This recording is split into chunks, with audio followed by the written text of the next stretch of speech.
Every science fiction writer has a story about a time when the future arrived too soon. I have a lot of those stories. Okay, for example, years ago, I was writing a story where the government starts using drones to kill people. I thought that this was a really intense, futuristic idea, but by the time the story was published, the government was already using drones to kill people. Our world is changing so fast, and there's a kind of accelerating feedback loop where technological change and social change feed on each other. When I was a kid in the 1980s, we knew what the future was going to look like. It was going to be some version of Judge Dredd or Blade Runner. It was going to be neon megacities and flying vehicles. But now, nobody knows what the world is going to look like, even in just a couple of years. And there's so many scary apparitions lurking on the horizon, from climate catastrophe to authoritarianism. Everybody is obsessed with apocalypses, even though the world ends all the time and we keep going. Don't be afraid to think about the future, to dream about the future, to write about the future. I found it really liberating and fun to do that. It's a way of vaccinating yourself against the worst possible case of future shock. It's also a source of empowerment because you cannot prepare for something that you haven't already visualized. But there's something that you need to know. You don't predict the future. You imagine the future. So as a science fiction writer whose stories often take place years or even centuries from now, I found that people are really hungry for visions of the future that are both colorful and lived in. But I found that research on its own is not enough to get me there. Instead, I use a mixture of active dreaming and awareness of cutting-edge trends in science and technology, and also an insight into human history. I think a lot about what I know of human nature and the way that people have responded in the past to huge changes and upheavals and transformations. And I pair that with an attention to detail, because the details are where we live. We tell the story of our world through the tools we create and the spaces that we live in. And at this point, it's helpful to know a couple of terms that science fiction writers use all of the time: future history and second-order effects. A future history is basically just what it sounds like. It is a chronology of things that haven't happened yet. Like Robert A. Heinlein's famous story cycle, which came with a detailed chart of upcoming events going up into the year 2100. Or for my most recent novel, I came up with a really complicated timeline that goes all the way to the 33rd century and ends with people living on another planet. Meanwhile, a second-order effect is basically the kind of thing that happens after the consequences of a new technology or a huge change. There's a saying, often attributed to writer and editor Frederick Pohl, that a good science fiction story should predict not just the invention of the automobile, but also the traffic jam. And speaking of traffic jams, I spent a lot of time trying to picture the city of the future. What's it like? What's it made of? Who's it for? I try to picture a green city with vertical farms and structures that are partially grown rather than built, and walkways instead of streets because nobody gets around by car anymore. A city that lives and breathes. And, I kind of start by daydreaming the wildest stuff that I can possibly come up with. And then I go back into research mode. And I try to make it as plausible as I can by looking at a mixture of urban futurism, design porn, and technological speculation. And then I go back and I try to imagine what it would actually be like to be inside that city. So my process kind of begins and ends with imagination. And it's like my imagination is 2 pieces of bread in a research sandwich. So as a storyteller, first and foremost, I try to live in the world through the eyes of my characters and try to see how they navigate their own personal challenges in the context of the space that I've created. What do they smell? What do they touch? What's it like to fall in love inside a smart city? What do you see when you look out your window? And does it depend on how the Windows software interacts with your mood?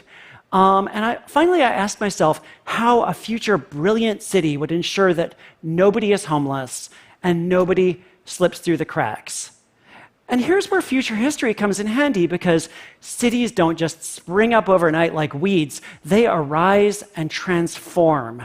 They bear the scars and ornaments of wars, migrations, economic booms, cultural awakenings. A future city should have monuments, yeah, but it should also have layers of past architecture, repurposed buildings, and all of the signs of how we got to this place.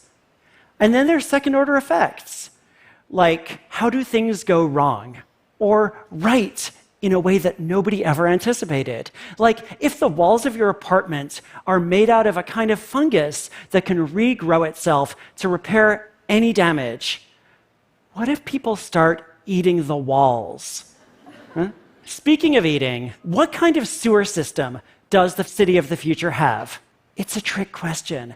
There are no sewers. There's something incredibly bizarre about the current system we have in the United States, where your waste gets flushed into a tunnel to be mixed with rainwater and often dumped into the ocean.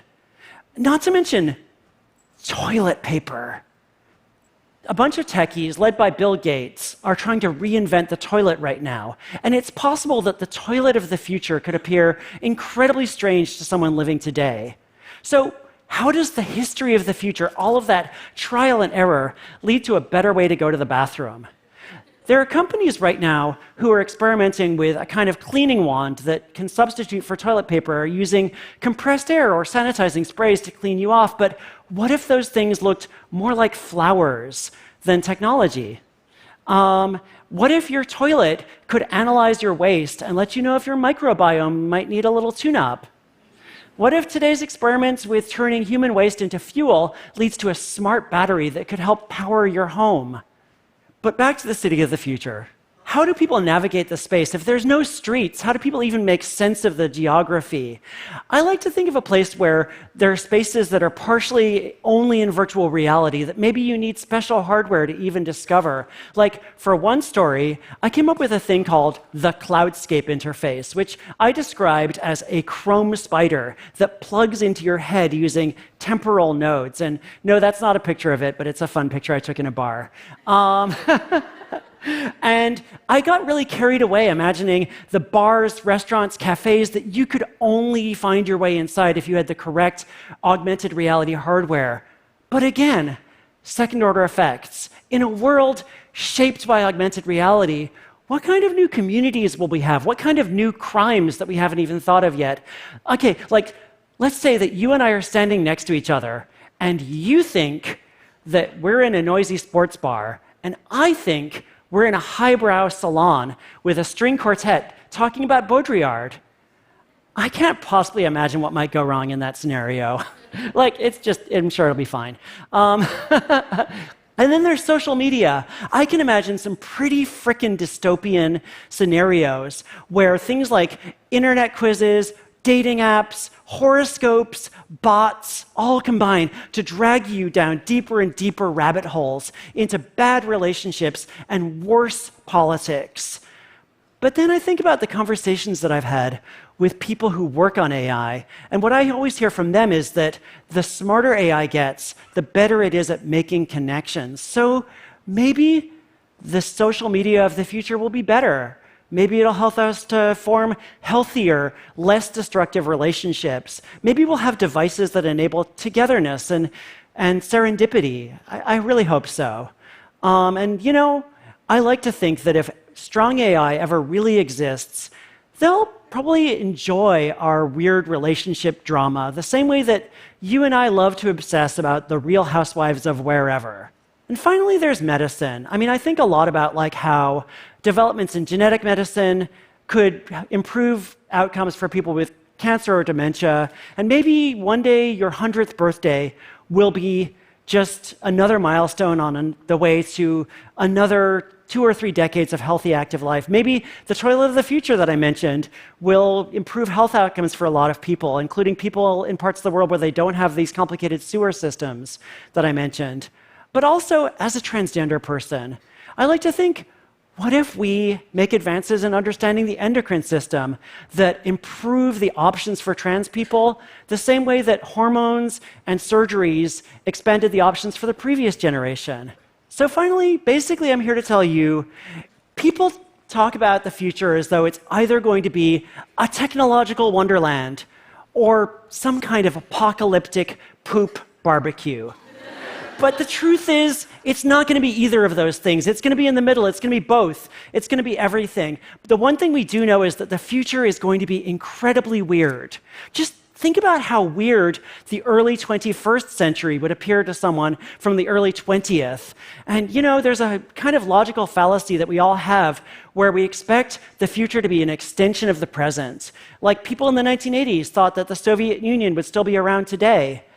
But the future is going to be much weirder than we could possibly dream of, but we can try. And I know that there are going to be scary, scary things, but there's also going to be wonders and saving graces. And the first step to finding your way forward is to let your imagination run free. Thank you.